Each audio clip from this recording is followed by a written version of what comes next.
할렐루야. 여러분들에게 임마누엘 일기라고 하는 책을 나누어 드렸고, 그 책은 우리의 지금의 영성들, 은혜의 복음을 추구하는 저희들이 그동안 추구해온 말씀의 내용과 맥을 같이 하기 때문에 그 책들을 나누어 드렸습니다. 그리고 나누어 드린 숙제들이 있었죠. 그게 뭐였습니까? 예?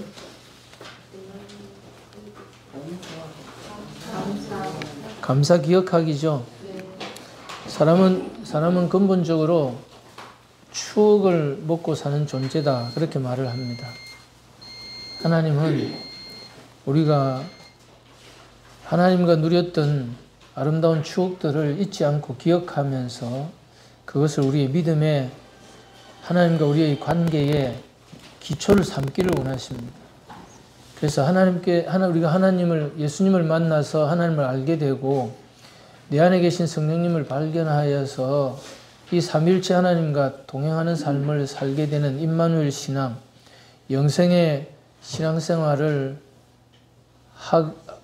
잘 해나가고 싶으면 예수님을 만난 이후로 주님께서 창세전의 비밀부터 우리의 출생 그리고 지금까지 살아온 모든 삶들을 돌아보게 하시며 그 가운데 하나님이 하신 일들을 깨닫게 하시는 그런 은혜들을 베풀어 주실 것입니다. 그래서 그것을 잘 기억하고 하루아침에 또 며칠 만에 앉아서 그게 다 기억난다. 쉽지가 않습니다. 많은 은혜들을 체험하고 우리가 은사들을 경험했음에도 불구하고 잊어버리고 살 때가 많거든요. 그래서 그것을 하나하나 다시 되찾아서 그것을 기억해내는 것, 그리고 그것을 정리하는 것 매우 중요합니다. 그리고 그 감사함에 대한 하나님의 반응을 들어보려고 내가 하나님께 그것을 두고 깊이 감사할 때 하나님의 임재 속에 들어가는 것이고 하나님과 교통하는 문이 열리기 때문에 쉽게 하나님의 음성을 들을 수가 있다, 그렇게 말씀드립니다. 그동안도 저와 함께 하면서 하나님의 음성을 듣는 법 여러 가지들을 많이 배웠습니다. 그 중에서도 감사로 교통하는 것, 또 우리가 임마누엘 하나님의 임재를 믿음으로 받아들이고 하나님께서 어떻게 우리에게 말씀하시는가, 반응하시는가를 하나의 공식화해서 당연하니까 성령님이 우리 안에 계심으로 임마누엘 되시고 하나님이 내 안에 나와 함께 내 위에 계신다는 것을 그것이 사실이라고 전제를 하게 되면 하나님은 말씀하시는 하나님으로 우리에게 말씀하실 터인데 어떤 식으로 말씀하실까라고 하는 것을 성경적인 배경에 근거해서 하나님은 우리에게 이렇게 말씀하실 것이다 라고 하는 것을 공식화해 놓고 거기에 대입해서 이 감사에 대하여 하나님 나에게 뭐라고 반응을 하시고 어떻게 말씀하실 건가를 들어보는 것이 이 감사일기의 두 가지 내용입니다. 첫째는 감사함으로 임재 안에 들어가서 하나님이 내가 드린 감사에 어떻게 반응하시는가를 들어보려고 하는 것 한 가지. 두 번째는 하나님이 내 안에 계신다는 것을 사실이라고 기정사실화 시켜서 거기에 근거해서 그렇다면 하나님은 성경적인 배경을 가지고 나에게 어떤 식으로 말씀하실 것인가 1, 2, 3, 4, 5 이렇게 공식을 가지고 하나님의 음성을 거기에 대입해서 들어보려고 하는 것이 임마누엘 일기다, 그렇게 말씀드릴 수 있습니다. 이것은 이미 여러분들에게 임마누엘 실천편에 드렸고 또 감사로 교류하기 속에 이미 들어가 있는 내용들입니다.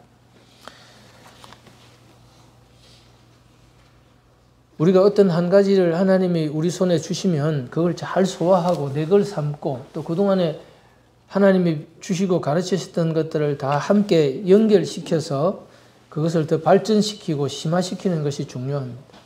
그래서 이 임마누엘 일기를 잘 소화시키면 하나님이 더 깊은, 더 현실적인, 더 분명한 음성을 우리에게 들려주신다. 그걸 기억하시고 그것이 이제 들리기 시작해야 됩니다. 그리고 정말 세밀하게까지 정말 현실적으로 실제적인 것까지 말씀하신다는 것을 우리가 듣기 시작해야 됩니다.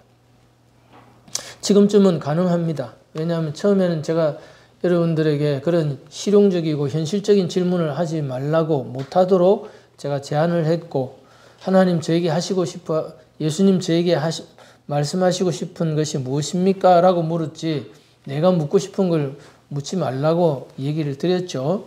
그런데 우리가 그러한 훈련들을 꾸준히 잘 해오신 분들이라면 우리는 이제 하나님께 물으면 하나님이 정말 현실적으로 구체적으로 대답을 하신다. 그렇다고 모든 것에 점쟁이처럼 대답을 해주신다. 그런 말을 하는 건 아닙니다. 우리가 그러한 단계로 올라가고 있는 건 사실입니다. 그래서 정말 그게 은사적으로 찾아오면은 우리가 딱 저 사람을 보는데 이 사람 이름은 삭개오다. 이 사람 동네는 어디고 주소는 어디다. 이런 것들까지 우리가 다 알아낼 수 있습니다. 그거는 지식의 말씀의 은사로 우리에게 전달되어 와서 우리 속에 알게 해주시는 것이기 때문에 그것은 우리가 충분히 알 수 있습니다. 제가 많은 경우 상담을 할 때에 한 번은 어떤 서울에 사는 부부가 저에게 찾아왔는데 기도를 해달라. 늘 영을 진단하는 기도, 제가 그렇게 표현을 하고 기도를 하고 또 많은 분들에게 그렇게 기도해서 실제적으로 저는 거의 확률이 95% 이상의 확률을 제가 가지고 기도를 했다. 그렇게 말씀드릴 수 있습니다. 근데 그 부부가 있는데 제가 기도를 해보니까 이런 기도가 나가는 거예요. 지금 경제를 이 부인께서 다 책임을 지고 계시네요. 지금 그 경제 관리를 하시면서 주식에 투자를 하고 있는 것 같습니다. 근데 그게 전혀 재미가 없네요, 지금. 그러면서 이제 그 집 가정에 대해서 어떻게 관계를 풀어나가고 어떻게 해야 될 것이다 라고 하는 사실에 대해서, 그리고 하나님과의 관계를 회복하면 그런 일들에 대해서 풀어주실 것이다 라고 하는 사실들을 제가 상담해 드렸습니다. 그럼 그런 지식들은 어디서 오느냐? 제가 그 집에 대한 내막을 들어본 것도 없고, 그 집 부부 생활이 어떻게 되어 있는지도 알지도 못하고, 또 그 집의 경제 형편이 어떻고 이 사람이 뭘 하는지 안 하는지 제가 알 길이 없죠. 그러나 기도하면 하나님은 그런 내용들을 구체적으로 알려주셨습니다. 저는 그런 것들을 가지고 사역을 하고 싶지를 않았었습니다. 그리고 그런 일들은 어떤 특정한 목사님이나 신령한 사람 혼자 할 수 있는 일이라는 그러한 개념을 깨트리는 것이 제게는 더 중요한 사역이다. 그렇게 말씀을 드립니다. 그래서 여러분들이 이미 많은 체험들을 하고 있고 지금 그 책을 잘 읽으시고 그것을 매우 쉬운 말로 풀어서 이렇게 여러분들에게 드릴 때 그것을 잘 따라가면 여러분도 그것이 이루어집니다.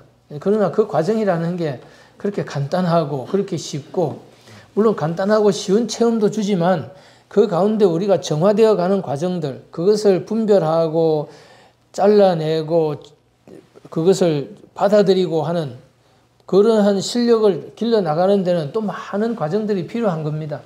그리고 그것을 들었다고 해가지고 막 어디를 쫓아다니면서 내가 막 하나님한테 들었어, 이제 하나님하고 내가 막 이런 소통이 돼, 뭐 이렇게 하고 사는 것이 아니라, 하나님이 나에게 비밀을 맡기면 그저 내 속에 잘 담아두고 하나님이 말하라고 하는 것만 말하고, 또 하나님이 그렇게 나에게 비밀을 알리시고 그렇게 함께 교통하면서 사는 것이 그저 뭐 일상적인 일이지, 그게 무슨 특별한 일이 되어서 그거를 뭐 나만 그런 것 같고 이건 뭐 특별하게 하나님 지금 나한테 하시는 것이 아니라 일상생활 속에 되어져 가야 된다는 것이고, 제가 여러분에게 여러 번 말씀드린 것 같이 한마디 말씀을 들으면 거기에 다시 또 질문하고 거기에 또 묻고 해서 더 이상 물을 것이 없도록 묻는 훈련을 끝까지 해야 된다.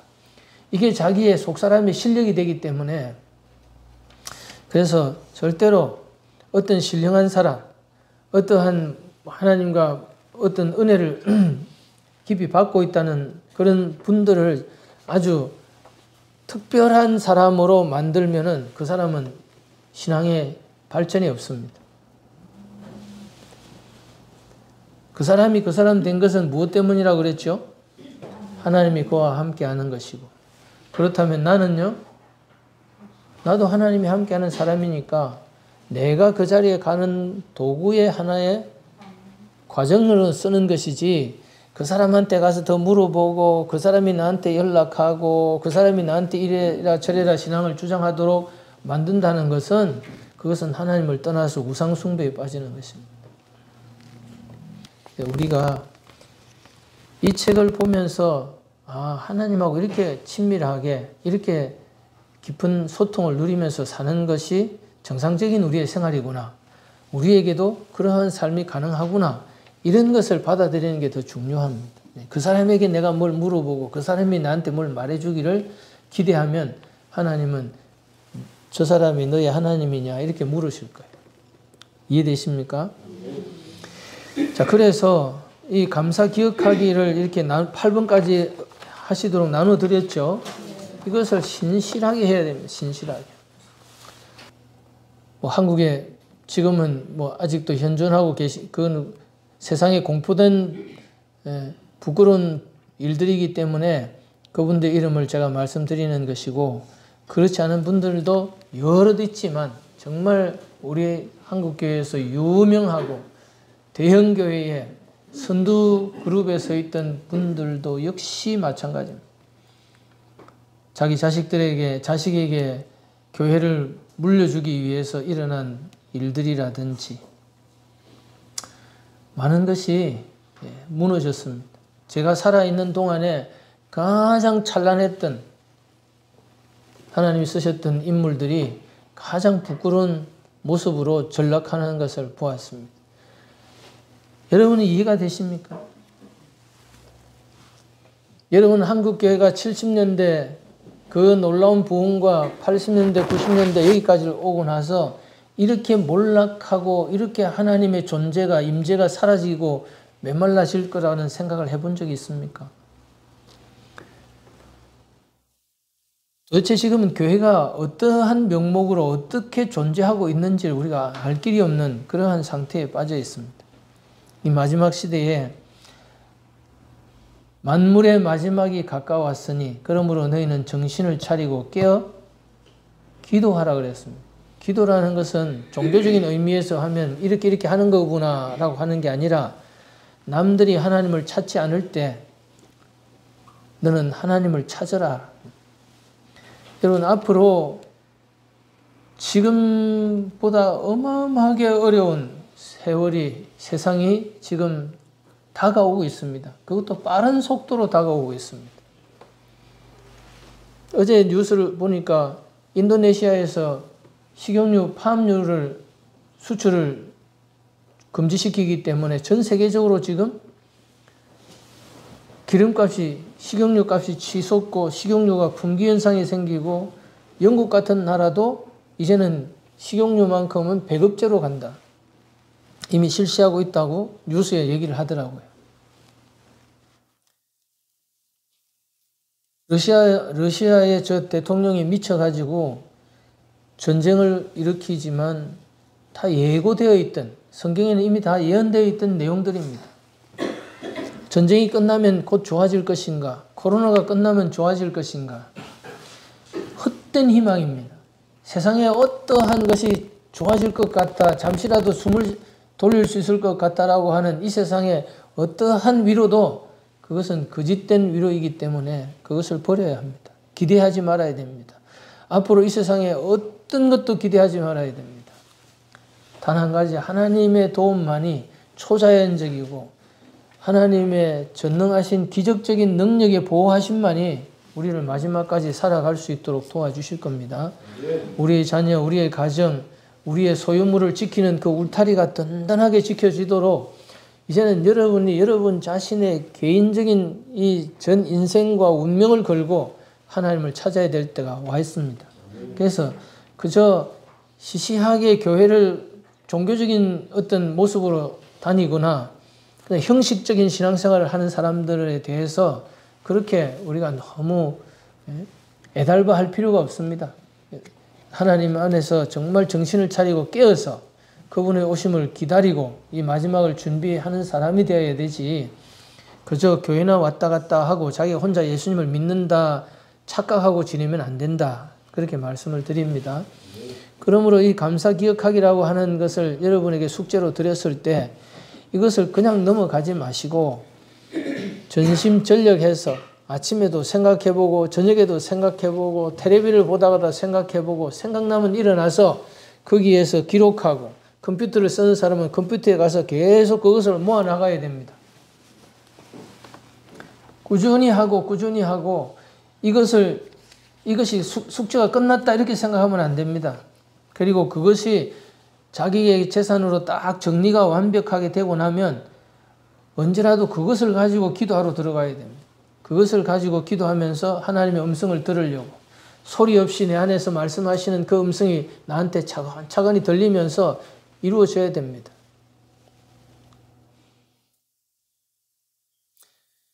요즘은 제가 이렇게 특별한 오해를 받던 일들이 몇 가지 있었습니다. 근데 옛날 같았으면 그거요, 내가 그런 의도가 없었고요, 그렇지 않았고요, 내가 그렇게 말 안 했습니다. 라고 그것을 따져서 밝히려고 했을 텐데 말하지 않았어요. 그냥 하나님 앞에 가서 기도드렸습니다. 하나님, 저분이 지금 저한테 이렇게 하고 이렇게 해달라고 합니다. 제가 어떻게 하면 되겠습니까? 하나님께서 저에게 세밀하게 얘기해 주셨습니다. 어떻게 할 것이다. 그리고 그 사람이 마음을 바꿀 것이다. 그 사람이 요구하는 것을 취소할 거다.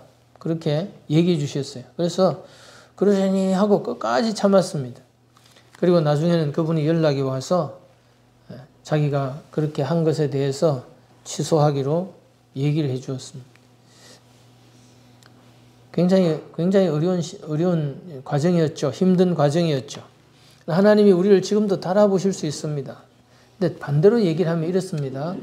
하나님도 우리는 하나님을 얼마나 오해하고 하나님한테 할 말 안 할 말, 우리는 많은 일들을 퍼부었고 하나님은 우리에게 선으로 대하셨지만 지금까지 우리가 악으로 하나님을 대해올 수 있습니다. 근데 하나님은 거기에 대해서 전혀 우리하고 같은 입장에 내려가가지고 우리와 싸우거나 우리와 따지거나 우리의 잘못을 들추어내려 하지 아니하시고 하나님만큼 오해를 많이 받으면서도 그 오해를 참고 있는 분은 없을 것이다. 우리는 그렇게 이해할 수 있습니다.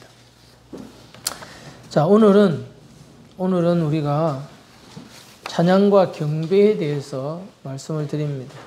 하나님 앞에 제가 감사에 대해서 이렇게 묵상을 하는 중에 그러면 찬양은 하는 그런 마음에 감동이 왔습니다. 이 감사와 찬양은 크게 나눌 일은 아닙니다. 우리가 감사하는 것은 세상 사람과 달라서 하나님께서 나에게 베푸신 은혜에 대하여 내가 합당한 태도를 보이는 것이 감사이기 때문에 하나님께 대한 감사, 우리 자신에 대한 감사, 세상에 대한 감사, 다른 사람에 대한 감사, 어떤 일에 대한 감사, 이 세상에 있는 모든 일들에 대한 감사, 모든 상황이나 이 현실에 대한 감사가 그 감사거리 안에는 다 포함되겠죠. 그러나 그 최종적인 감사는 하나님께 대한 감사인 것입니다. 그렇게 하나님께 대한 감사를 뒤집으면 그것이 하나님을 찬양하는 것이 되겠죠. 그래서 하나님은 어떤 분이시고 하나님은 나에게 어떤 일을 하셨다는 것을 내가 밝혀서 그 하나님께 그 고마움을 돌리는 것이 찬양이 된다는 거죠.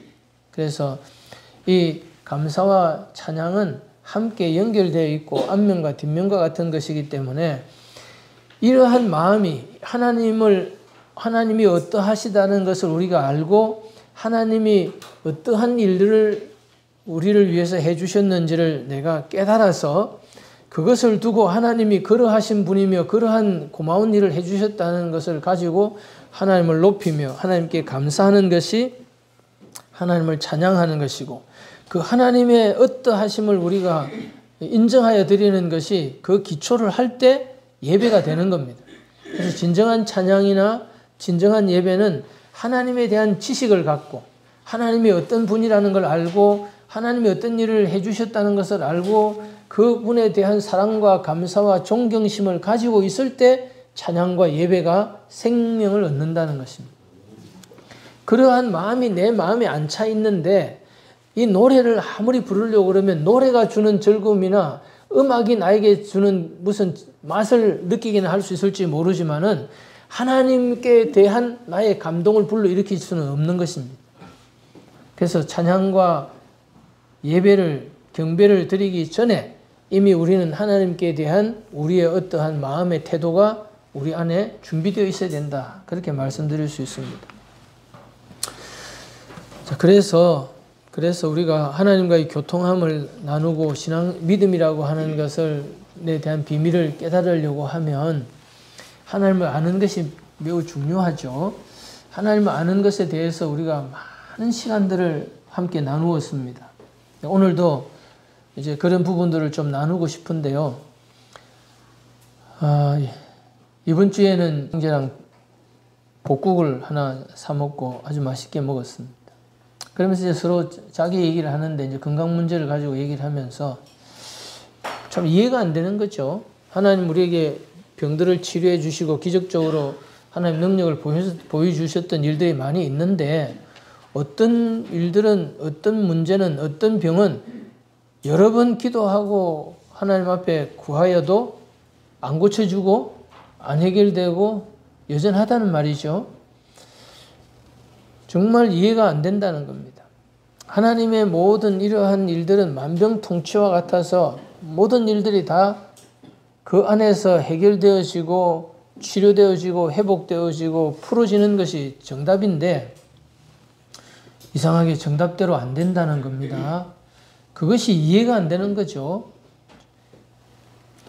그래서 어느 날 우리가 솔직해지고 더 하나님 앞에 정직해지려고 하면 반드시 하나님이 이해가 되지 않는, 정말 나는 하나님을 그렇게 마음에 받아들일 수가 없는, 받아들여지지가 않는 하나님을 만나야 되는 겁니다.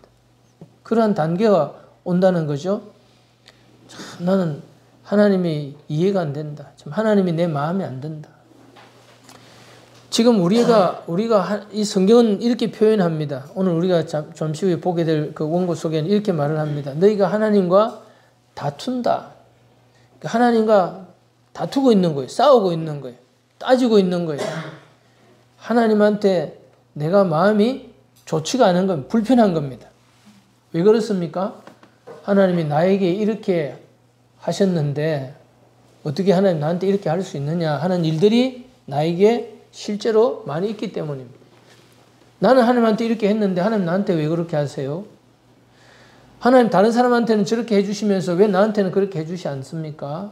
뭐 등등 하나님께 대해서 불편한 마음을 가질 수 있는 것이 많이 있다는 거예요. 그리고 하나님이 일하시는 것이 내가 이해가 안 된다는 겁니다. 오늘 저 자매가 꿈꾼 얘기를 하고 시편 55편을 말씀하셨어요. 참 그 시편 55편이 난해한 성경 구절입니다. 왜냐하면 정말 자기가 겪은 있을 수 없는 어떻게 이런 일이라고 말할 수밖에 없는 그러한 일들을 겪은 한 사람이 자기 마음에 쌓인 그 상처를 두고 하나님 앞에 저 사람의 혀를 잘라버려라. 버려주세요. 뭐 이런 식의 지금 기도를 하고 있는 것입니다. 참 어렵죠.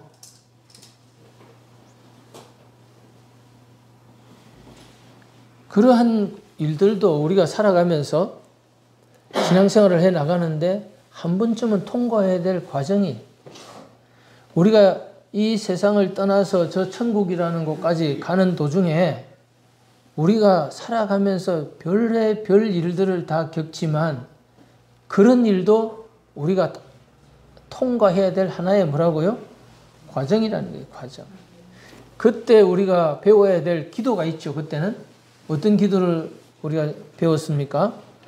토설기도에 배웠죠. 정직한 기도, 단순한 기도. 있는 그대로 내가 그것을 내 지금 감정과 기분과 처지를 그대로 하나님께만 말하는 거죠. 사람에게는 누구에게 말해도 위로가 되지 않고 해결책이 없지만 그냥 그렇게 말하는, 나에 대해서 그렇게 말하는 그 사람의 뭐를요? 혀를 확 잘라버리면 좋겠다. 막 입을 확 찢어버리면 좋겠다. 그런 식의 기도를 해도 될까요? 해도 됩니다. 늘 그러고 살 사람은 없을 거니까요.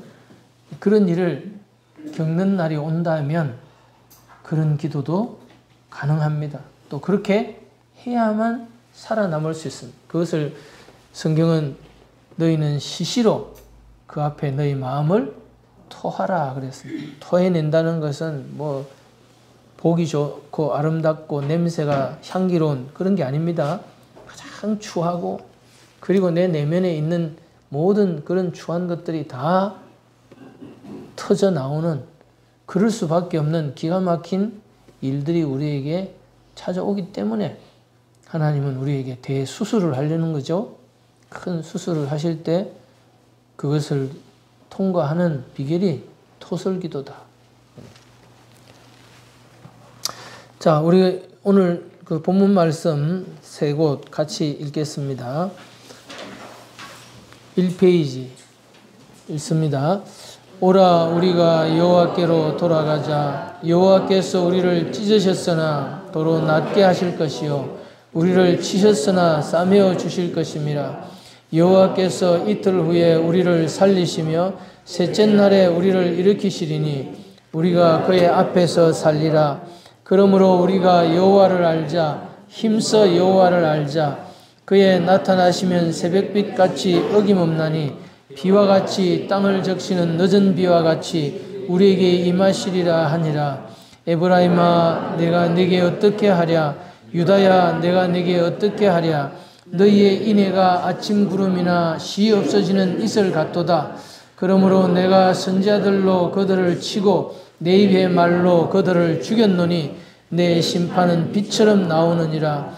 나는 인애를 원하고 제사를 원하지 아니하며 번제보다 하나님을 아는 것을 원하노라.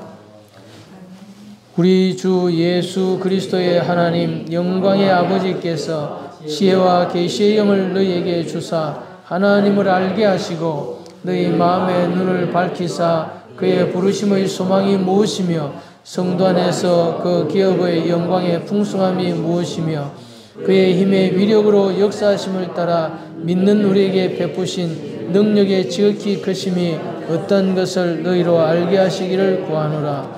영생은 곧 유일하신 참 하나님과 그의 보내신 자 예수 그리스도를 아는 것이니이다. 아멘. 하나님을 찬양하며 경배하는 원동력은, 힘은 어디서 나오는가?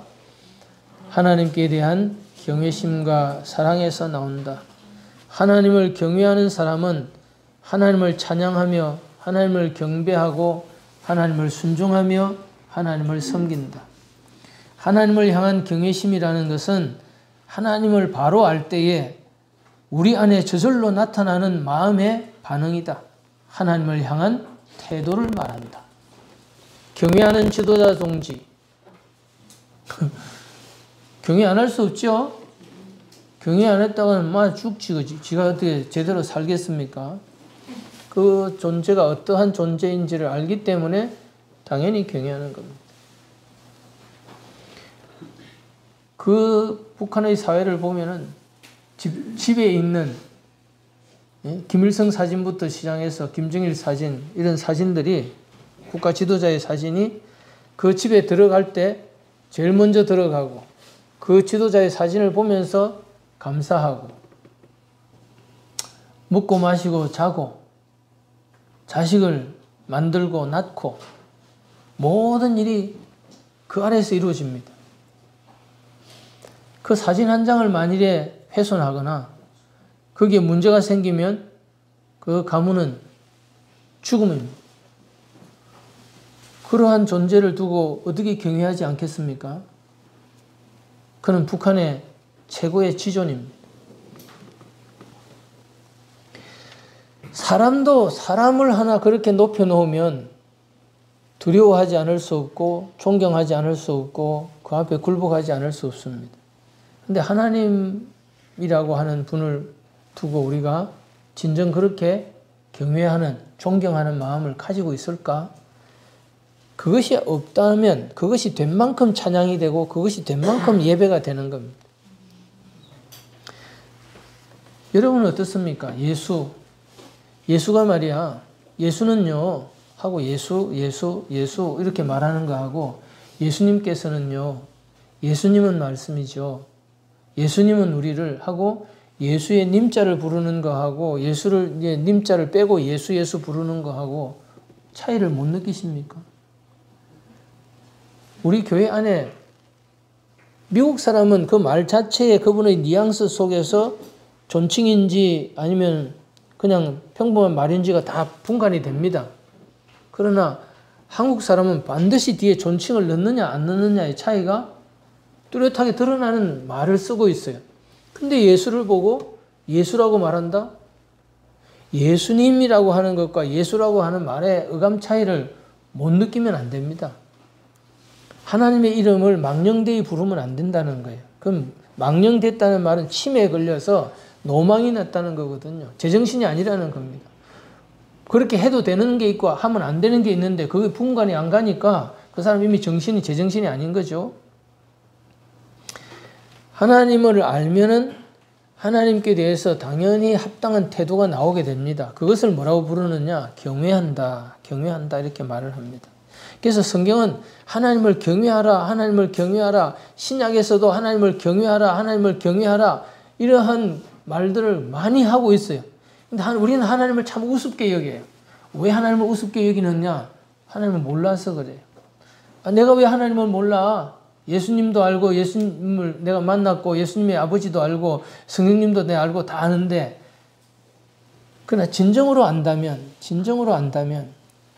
여러분, 우리 길에 달리는 달리는 차 앞에 우리가 뛰어들면 어떤 결과가 나올 걸 모르겠습니까? 저렇게 강력한 힘을 가지고 달리고 있는 차한테 부딪히면 내가 깨어져 죽을 수 있다는 사실을 알 거 아닙니까? 하나님의 그러한 능력에 내가 대들어서 그 힘에 내가 한 대 맞으면 어떻게 될 거라는 걸 왜 모르죠? 하나님은 소멸하는 불이다. 우리가 끓는 물이나 뜨거워져 있는 기름이나 또는 그렇게 강렬하게 타고 있는 불이 옆에 있다면 조심하지 않을까요? 그것이 어떤 내가 위험을 줄 수 있는지를 알기 때문에 조심할 겁니다. 그런데 하나님이 그렇게 느껴지지 않는다라고 말을 하면 하나님 모르는 거죠. 그래서 진정으로 하나님을 하나님으로 바로 알아야 하나님과 올바른 관계를 맺을 수가 있는 것이다. 그래서 우리의 가장 큰 신앙생활을 하면서 우리가 해야 될 가장 큰 일이고 가장 중요한 기도고 최우선적인 것은 하나님을 아는 것이다. 하나님을 알기를 소원하는 마음이 우리 속에 가득히 차 있어야 되고, 그 하나님을 알고 싶다고 하나님 앞에 기도해야 되는 것이, 그게 우리가 해야 될 기도의 첫 번째입니다. 그래서 하나님을 바로 알기만 하면은 하나님과 올바른 관계에 들어가지 않을 수 없습니다. 우리가 뜨거운 불을 옆에 놔놓고 그냥 그 불을 우습게 여길 사람이 누가 있겠습니까? 우리 요즘은 산불이 나면은 어마어마한 피해를 가져오고 있습니다. 그 불이 얼마나 심각한 피해를 주는가. 그런 불을 우습게 여긴다고요? 그럴 수 없는 거죠. 그래서 우리는 하나님을 알지 못하면 하나님을 사랑할 수가 없고, 하나님을 모르면서 하나님을 잘 믿을 수가 없다. 그러므로 하나님을 잘 믿고 하나님과 이러한 의사소통이 잘 되고 하나님이 임마누엘 하신다는 함께 하신다는 하나님과 함께 하는 생활, 이 영생의 삶을 잘 살고 싶다면 함께 한다는 사실도 중요하지만 그 함께하는 하나님이 어떠한 분이며 어떠한 일들을 해주시는 분인가를 잘 아는 게 너무 중요하다는 거예요. 막연히 그냥 하나님 함께 한다는 사실에만 매달려 있으면 그런 것이 해결책이 되는 게 아니라는 거죠. 예를 들면 등이 저렇게 밝은 빛을 낸다고 저 산골에 등을 한 번도 전기를 경험해 본 적 없고 등불을 본 적이 없는 분이 이 전구를 하나 사가지고 집에 가면은 밤이 되면 불이 들어올까요?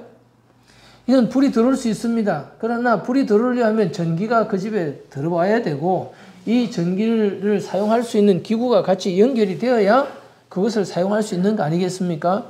하나님이 나와 함께 하신다, 임마누엘 한다, 그 사실이 그렇게 강조되고 있다고 하더라도 그 하나님이 도대체 어떤 분인지, 도둑놈인지 사기꾼인지, 누가 나한테 함께 한다는 것인지, 함께 한다는 것보다 더 중요한 것을 알려면 하나님이 어떠하고 어떠한 일을 해주셨는가를 아는 게 중요한 거죠. 그것을 아는 가장 좋은 지름길이 뭐냐 하면 감사를 통해서 하나님의 은혜를 경험하고 실제적으로 내가 개인적으로 직접 체험해 본 하나님을 내가 누가 말해도 나는 그 하나님을 직접 체험하여서 이런 분이라고 나는 확신한다 라고 하는 자기만의 믿음의 기초를 쌓을 수 있기 때문에 이 감사에 대한 기억을 8가지를 나누어서 그렇게 오랫동안 우리가 이 시간을 보내면서 하나님이 그동안 살아오면서 나에게 직접 만나주시고 하나님을 체험케 하셨던 이 고마운 일들에 대한 기억을 회상하시라, 추억해 보시라, 그리고 그것을 읽어서 정리해 놓으시라고 말씀을 드리는 겁니다. 진정한 찬양과 경배는 하나님을 체험적으로 실제적으로 아는 지식에서 나오기 때문에 자기의 현실의 어떠함과 상관이 없이 하나님을 향하여 표현될 수가 있다. 지금 내가 기분이 안 좋다. 내 현실이 너무 엉망이다. 내가 지금 완전한 실패와 좌절 속에 지금 빠져 있다. 내가 너무 지금 현실적인 고민이 많다. 다 좋다 이겁니다. 그러나 그러함에도 불구하고 그것을 뛰어넘어서 내가 하나님을 찬양할 수 있는 힘이 어디서 나옵니까? 하나님의 어떠하심을 내가 알기 때문입니다. 그 하나님의 어떠하심을 이론적으로 지식적으로 아무리 알아도 이러한 힘이 안 나온다는 거예요. 그럼 언제 나오느냐? 내가 그 하나님을 언제 어떻게 실제적으로 그 좋으신 하나님을 경험해 보았는가? 하나님이 나를 이렇게 사랑한다는 것을 내가 언제 경험해 보았는가? 그것을 다시 경험해내고 그 위에 묵상하고 그것으로 내 마음이 다시 소생케 되면 그와 상관이 없이 나는 언제나 전천후로 하나님을 찬양하고 경배할 수 있다라고 하는 겁니다. 어제 토요 기도학교에서도 이제 기자매도 하나님이 이해가 안 될 때가 있다. 그 이해 안 되는 하나님을 어떻게 이해하는가? 그런 책이 있습니다. 이해할 수 없는 하나님 사랑하기, 이런 책이 있어요.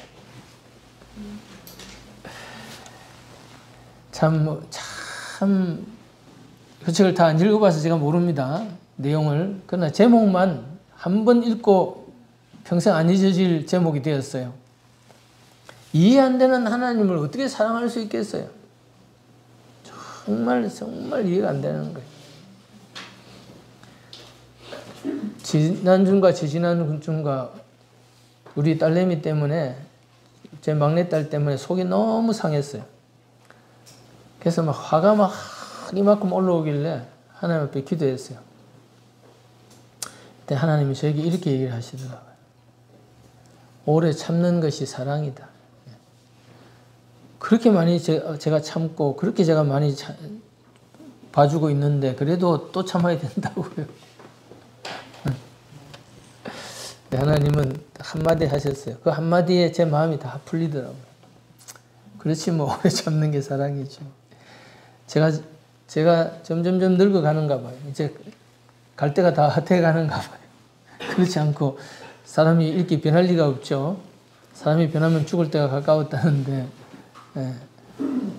오래 참는 게 사랑이라고요. 정말 이해가 안 되는데 어떻게 사랑을 할 수 있어요? 사랑이 안 되는 거죠. 근데 하나님이 이해가 안 될 때 우리는 얼마나 힘들겠어요? 근데 우리는 사실 하나님의 좋은 면도 많이 보았고 하나님이 그러하다고 하는 사실도 너무나 잘 알고 있는데 하나님이 마음에 안 든다. 하나님 정말 나쁘다. 내가 볼 때는 하나님은 나한테는 공평한 분이 아니다. 다른 사람 다 하나님 좋다고 말해도 나는 그렇게 말할 그런 인생과 운명을 살아온 게 아니다.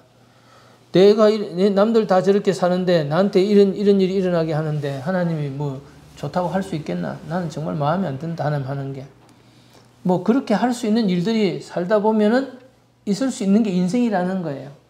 근데 그걸 어떻게 극복하면서 그럼에도 불구하고 하나님을 내가 좋은 관계를 가지고 살아갈 수 있을까?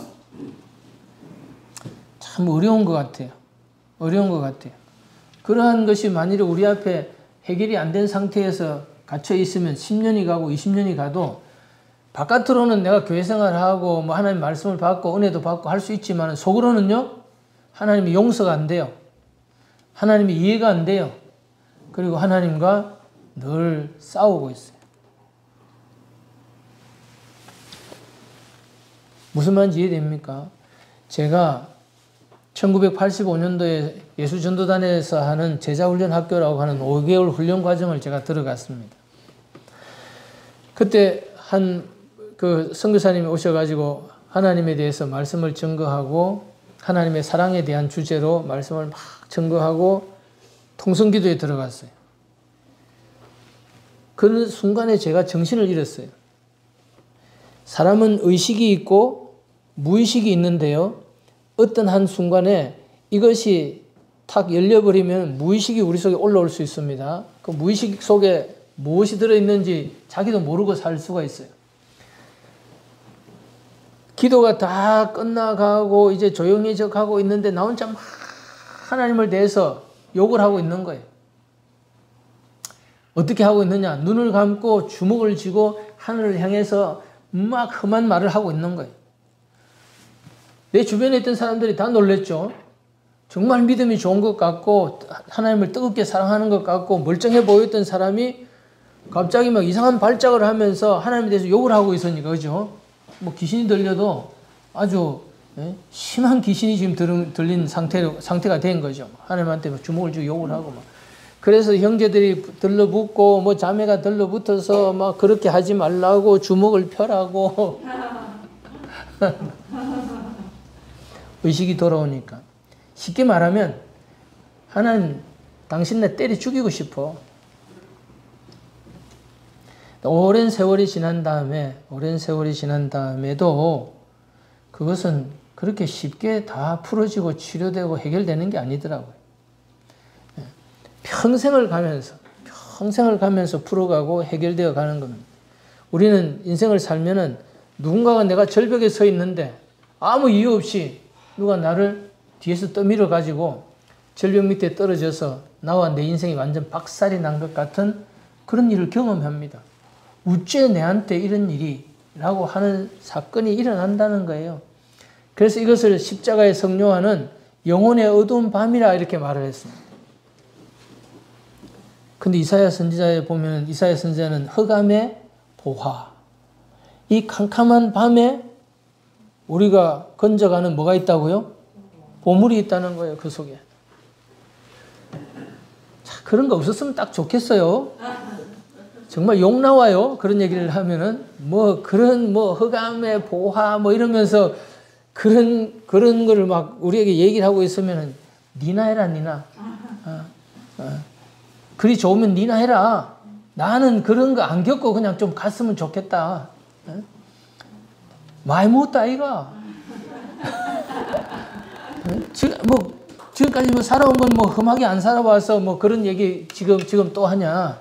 얼마든지 우리가 할 수 있습니다. 그죠? 그러면서 또 하나님을 아는 지식이 또 하나 더 깊어져 가고 또 한 고비를 넘어갑니다. 단계를 가면서. 그래서 근본적으로 하나님은 어떤 분이냐? 하나님은 우리의 지식에 넘치는 하나님입니다. 우리의 이성이나 이해의 한계를 뭐라고요? 넘어가 있기 때문에, 초월해 있기 때문에 사실 알 수가 없어요. 근본적으로 얘기하자면 하나님 저분은 이해 안 되는 분이라.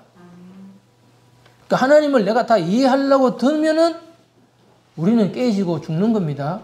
그러니까 아예 처음부터 어떻게 해야 된다고요? 저분 이해 안 되는 분이지. 또라이라 생각하든지 아니면 뭐라고 생각해도 상관없습니다. 그러나 중요한 건 뭐라고요? 이해가 안 된다는 거, 하나님 이해가 안 된다는 거예요. 그 이해 안 됨을 넘어서서 하나님을 믿고 하나님을 사랑할 수 있겠는가라고 하는 질문이 우리에게 남아있다는 거예요. 그럼에도 불구하고 그렇게 아니하실지라도 나는 하나님을 믿습니다. 누가 또 아멘을 하는 거예요? 나는 그런 경지에 도달하면 이미 도사가 된 거 아니겠어요? 보십시다. 우리가 이런 말들을 우리가 에베소서에서 두 가지 기도를 배웠죠. 두 가지를 기도를 배웠는데 첫 번째 기도는 좀 전에 1장에서 한 거고 두 번째는 3장에서 한 기도를 우리가 하고 있지 않습니까? 같이 한번 읽어보십시다. 이러므로 내가 하늘과 땅에 있는 각 족속에게 이름을 주신 아버지 앞에 무릎을 꿇고 비노니 그의 영광의 풍성함을 따라 그의 성령으로 말미암아 너희 속사람을 능력으로 강건하게 하시오며 믿음으로 말미암아 그리스도께서 너희 마음에 계시게 하시옵고 너희가 사랑 가운데서 뿌리가 박히고 터가 굳어져서 너희 모든 성도와 함께 지식에 넘치는 그리스도의 사랑을 알고 그 너비와 길이와 높이와 깊이가 어떠함을 깨달아 하나님의 모든 충만하신 것으로 너희에게 충만하게 하시기를 구하노라.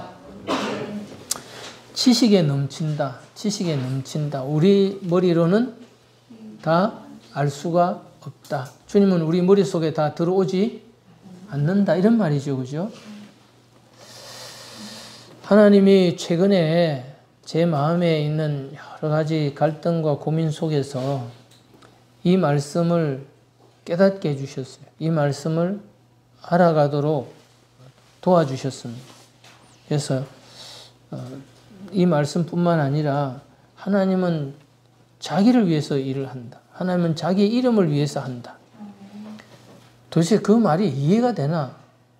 그래서 전 성경을 다 찾았어요.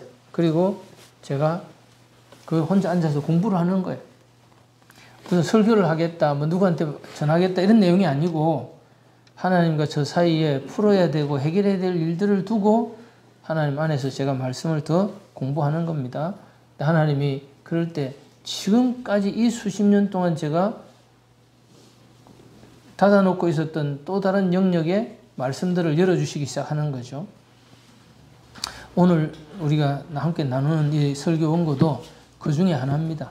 그래서 우리가 지금 당장 나한테 필요가 없다 하더라도 인생을 살고 주님을 믿고 하나님과 함께 하나님을 따라서 천국까지 가는 과정 속에 한 번은 우리가 겪어야 될 일이고 넘어야 될 일들이기 때문에 오늘 우리에게 이런 말씀을 주신다. 그렇게 생각하시고 천천히 보시면 됩니다. 이 말씀 속에 지식에 넘치는 그리스도의 사랑이라는 것은 하나님의 사랑도 좋은 일도 정말 우리 머리는 이해 안 되는 것이다.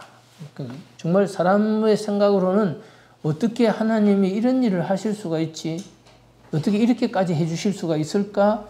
이해가 안 되는 사랑을 하나님이 우리에게 지금도 베풀고 있는 겁니다. 할렐루야. 우리가 그 사랑을 다 아는 것처럼 이렇게 말하면은 사실은 그건 틀린 거예요. 하나님 그런 사랑이야. 하나님 말 그런 사랑이야. 이렇게 하는 것보다도 더 중요한 건 나는 그 사랑이 다 이해가 안 돼. 라고 표현하는 것이 그 사랑을 어느 정도 안다고 말할 수 있는 것이다. 이런 표현입니다. 제가 드리는 표현을 이해하시겠죠? 하나님이 세상을 이처럼 사랑하사 독생자를 주셨다라고 할 때 하나님은 우리를 이렇게 사랑하셔서 예수님을 보내주신 거야. 얼마나 고마워. 이렇게 말하는 것도 맞는 말이에요. 그러나 나는 도대체 예수님, 하나님 아버지께서 어떻게 예수님을 나를 위해서 이 세상에 보내주셨고 예수님이 어떻게 그 하나님 자리를 버리고 이렇게 나를 위해서 오셨다는지 난 도무지 이해가 안 돼. 이해가 안 된다는 것과 못 믿겠다는 건 또 다른 겁니다. 예, 우리는 경험하여 믿고 있지만 머리로는 정말 이해가 안 되는 일이다. 그것이 동시에 공존할 수 있다는 말씀을 지금 드리는 겁니다. 우리의 교만과 어리석음은 어떻게 하느냐? 하나님을 내가 이해할 수 있는 범위 속에다 집어넣으려고 하는 거예요. 내 입맛에 맞도록 내가 원하는 대로 그대로 따라주고 내가 내 마음에 탁 하나님 역시 하나님이지 하면서 내가 맞는 대로 항상 방향으로 가고 있는 그러한 하나님으로 내가 하나님이기를 원한다면 그건 지극히 큰 오해다. 근데 우리 속에는 그러함이 우리 속에 들어있어요. 하나님을 안 믿겠다는 건 아니지만은 그 하나님이 내 입맛대로 움직여주는 내가 마음껏 조종할 수 있는 나를 위해서 살고 있는 하나님이시기를 바라는 겁니다. 그래서 만들어지는 게 뭡니까? 금송아지죠. 금송아지. 이스라엘 백성들이 금송아지를 만들어 놓고 뭐라고 불렀습니까? 애굽에서 우리를 인도해낸 여호와 하나님이다. 이렇게 말했습니다. 지가 만든 하나님이에요. 많은 사람들이 하나님이라는 이름으로 하나님을 믿는다고 하지만 사실은 알고 보면 뭐라고요? 자기가 믿는 하나님이요. 내가 원하는 대로, 내가 알고 있는 대로, 내가 믿는 대로 딱 그 안에서 그대로만 역사하시는 하나님이라고 믿고 있는데 실제로 믿어보니까 그래요, 안 그래요? 하나님이 이 상자 밖을 튀어나가 버리는 거예요. 하나님이 내가 만들어 놓은 틀을 깨고 이 틀을 부수고 뛰어나가 버리는 거예요. 어떻게 하나님 나한테 이렇게 할 수 있는지 내가 도무지 이해가 안 되고 받아들일 수 없고 용서가 안 되는 거예요, 하나님이. 하나님이라면 그렇지 않을 것이다. 하나님이라면 그럴 수 없지. 하나님이라면 이렇게 해야 돼. 라고 하는 우리의 기준이 있다는 거예요. 그게 내가 만든 하나님이에요. 내가 가지고 있는 하나님 상입니다. 하나님이 그 안에 들어와 줘야 되는데 하나님이 그렇게 안 들어와 주는 거죠. 그런 하나님을 어떻게 해야 되겠어요? 야단을 쳐야죠. 그러면 안 된단 말이에요. 내가 해도 더 잘하겠구만은. 하나님 하는 게 너무 마땅치 않은 겁니다. 그래서 하나님에 대해서 불편하고 원망하고 왜 그렇게 하느냐. 그 자체가 바로 하나님을 모른다는 증거이며 지금 자기가 믿고 있는 하나님은 자기가 만든 금송아지라는 겁니다. 내가 만든 기준 안에 들어있는 하나님을 내가 하나님을 믿는다. 우리가 얼마나 많은 시간을 거짓신앙 체계를 두고 우리가 정말 종교 그리고 잘못된 하나님을 믿는 신앙이 무엇인가 이 거짓신앙에서 벗어나기 위해서 노력하지만 이게 얼마나 무서운 것인지 우리의 마음 속에 저 무의식의 뿌리 속에 들어박혀 있기 때문에 그 쉽게 그렇게 안 빠집니다. 그래서 우리가 신앙생활을 해야 될 가장 신앙생활 속에서 첫 번째 주제가 뭐냐? 씨 뿌리는 비유예요. 내 마음밭, 저 무의식 잠재의식 속에 어떠한 것이 들어서서 하나님과 나의 관계를 가로막고 있는지를 발견하고 그것을 해결하는 겁니다.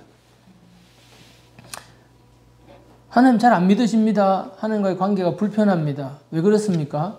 기본적으로 하나님을 내가 잘 모르고 있고 올바르게 알고 있지 않기 때문이다. 그런 말입니다.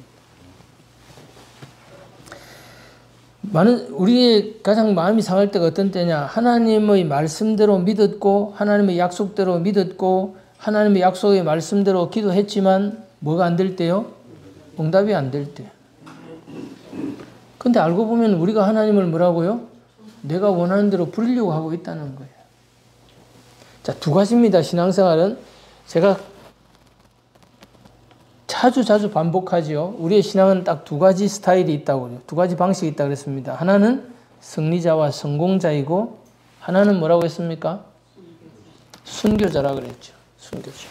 예수님을 믿고 전쟁에 이기고 승리하고 빛나는 영광을 누리는 것이 히브리 11장에 있습니다. 그런데 나머지 사람은 어떤다고요? 집도 절도 없이 떠돌아다니면서 비참하고 생명의 위협을 받으면서 짐승의 가죽을 입고 톱으로 켜는 것, 화형식을 당하는 것, 순교를 하다가 토굴에 살다가 토굴이 뭔지 아십니까? 그냥 땅굴 파고 사는 거예요. 이거는 땅굴 파고 살면 어떻게 되는 줄 아십니까? 요즘 우리가 웬만한 집이 있으면 안에 실내 화장실 있고 다 있죠. 토굴에 살면요. 화장실 저 밖에 나가야 되고요. 전기 없고 가스 없고 다 끊어지고 없는 거예요. 그냥 원시 생활 하는 겁니다. 가장 비참한 생활을 합니다. 예수님을 믿으면 저렇게 빛나게 산다라고 말해 주었던 그 놀라운 인생은 다 어디로 사라지고 예수를 믿어도 죽을 때까지 이렇게 비참하게 살다가 내 인생이 끝나는구나. 그런데 진정으로 하나님을 알고 진정으로 하나님의 위로하심과 함께하심이 내 안에 충만해 버리면 실제로 그 당사자들은 그거나 이거나 차이를 못 느낀다는 거예요.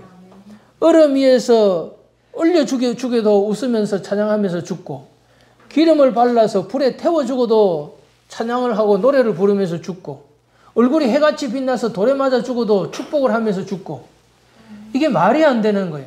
그래서 그 히브리서 11장 밑에는 세상이 감당을 못한다는 거예요. 왜? 그 사람은 이미 하나님의 능력으로 인간의 이해나 인간이 알고 있는 그런 수준의 범위 안에서 살아가는 것이 아니기 때문이다. 그런 말입니다.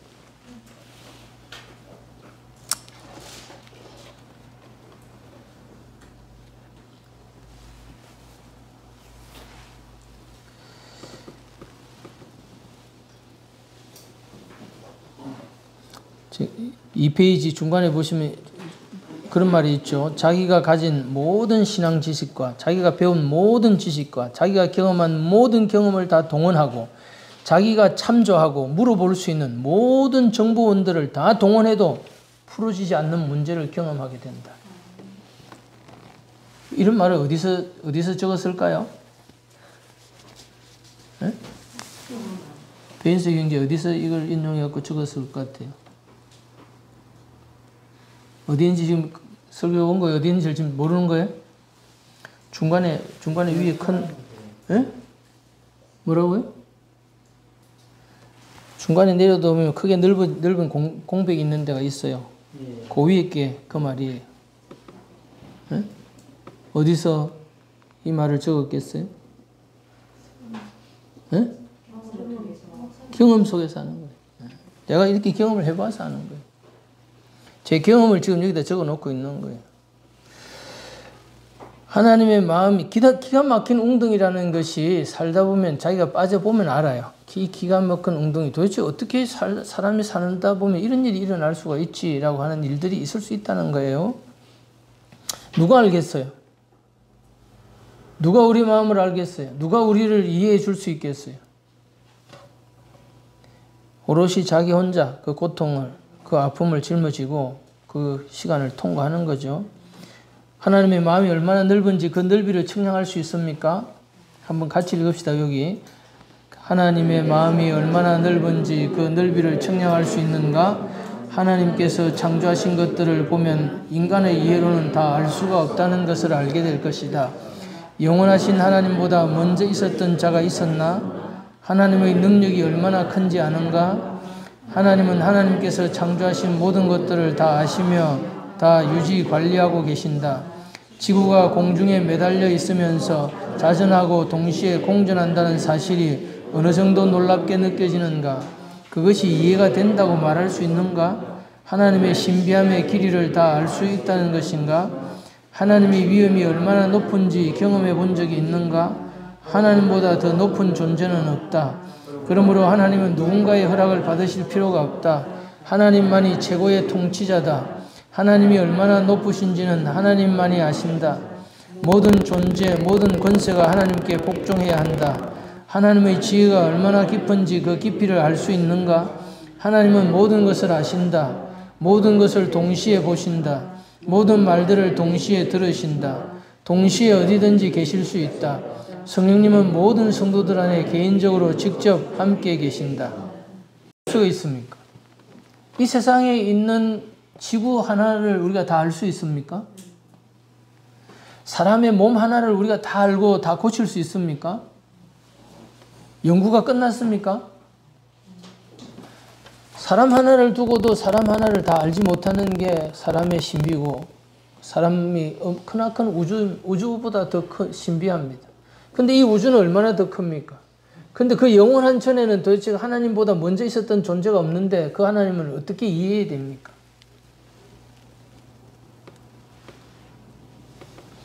하나님은 기본적으로 우리가 하나님을 믿을 수 있을 만큼 하나님을 우리에게 알게 해주시면서 하나님을 알아가는 일에 자라가게 하십니다. 영혼을 두고 우리가 하나님을 알아갈 것 같습니다. 만일 하나님이 우리가 이해할 수 있는 범위 안에 들어온다면 하나님이 아니다고 생각해야 됩니다. 자, 그런데 만일에 나는 참 하나님이 이해가 안 됩니다. 그러면 우리가 어떻게 해석해야 됩니까? 정상이네. 그렇죠? 만일 하나님이 다 이해가 안 된다면 그것은 뭐라고 했습니까? 지극히 정상적인 것이다. 죽을 때가 되면 그때쯤이면 이해가 다 될까요? 죽을 때까지 가도 이해가 안 됩니다. 하나님이 살아있는 동안에 끝까지 이해가 될까요? 끝까지 이해 안 된다. 그런 하나님을 우리가 어떻게 믿어야 되냐? 정말 숙제 중에 큰 숙제 같지 않습니까? 그분도 어느 정도의 하나님의 빛을 받았기 때문에 그런 책 제목을 적지 않았을까요? 이해되지 않는 하나님 사랑하기. 이해가 안 되는데 어떻게 하나님 사랑이 가겠어요? 안 되니까 하나님을 때려 죽이고 싶은 거죠. 어떻게 나한테 하나님이 이렇게 하실 수 있느냐.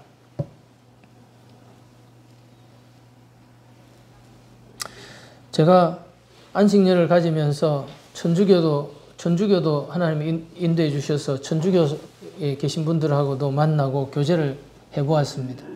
수녀님들이 뭐라고 얘기를 하는 게 아니라 그런 때가 있습니다. 우리는 그때 하나님을 때려 죽이고 싶어요. 그렇게 말을 안 하고요. 그저 우리는 이렇게 말한답니다. 그래서 아주 교양 있고 이쁘게 생긴 수녀님이 얘기를 하는 거예요. 차분하게 얘기를 하면서 이렇게 얘기하는 거예요. 저희는요, 그냥 하나님의 목을 졸라버리고 싶다고 표현합니다. 진짜요, 진짜. 진짜로 천사같이 생긴 수녀님이 하나님의 목을 졸라버리고 싶다고 얘기할 때, 공감이 가더라고요, 공감이. 이 세상에 누군가가 내 마음을 아는 사람이 있구나. 그리고 이것이 어떤 한 개인 성도만의 문제가 아니라 모든 성도들이 다 경험할 수 있는 문제구나.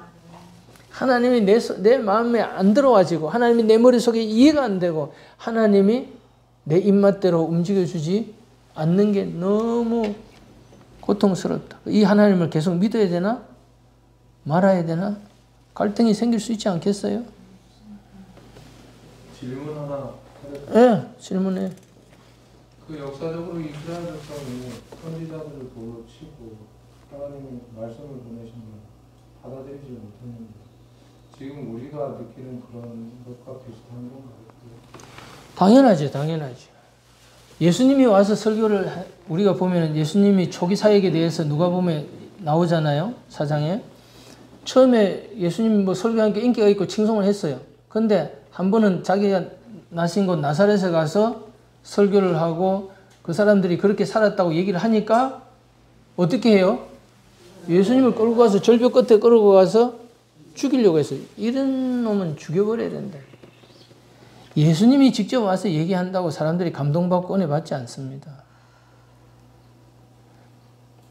어느 정도냐 우리는 정말 절망적이에요. 사람 정말 하나님도 어쩔 수 없을 만큼 절망적입니다.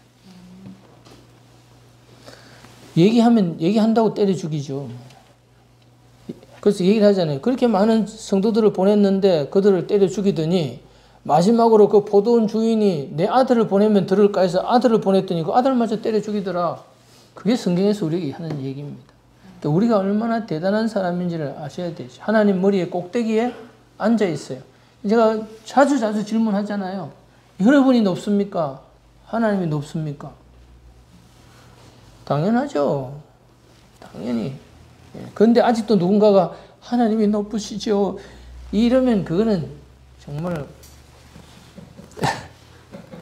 그냥 제가 말을 말아야 되겠죠. 그런 분이 지금도 있어요. 제가 만나면. 여러분도 한번 물어보세요. 가다가. 그래서 그런 질문 하나를 던져보면은 바로 이 사람 신앙이 답이 나옵니다. 그걸 몇 번 물어요. 몇 번 물으면은 나중에 이상하네. 이런 질문 왜 끝까지 지금 저렇게 나를 괴롭히면서 말하지? 그리고 이 생각 저 생각 막 하다가 이제 어느 순간에 코너에 몰리면은 결국은 뭐라고 하느냐 그러면 내가 높네요. 진짜 높다는 것도 아니고 그런 것 같네요. 이제 고마워합시다. 이런 얘기로 답을 하는 거예요. 제가 겪어보니까 그렇더라고요. 근데 그 사람이 정말 낮추시고 낮추셔서 마침내 복을 받을 수 있는 자리로 끌고 내려가시는 과정이 그렇게 쉽겠냐고요. 그렇게 쉽게 지발로 내려가시면 예수님이 뭐 때문에 십자가에서 못 박혀 죽으시겠냐고요. 답이 없습니다.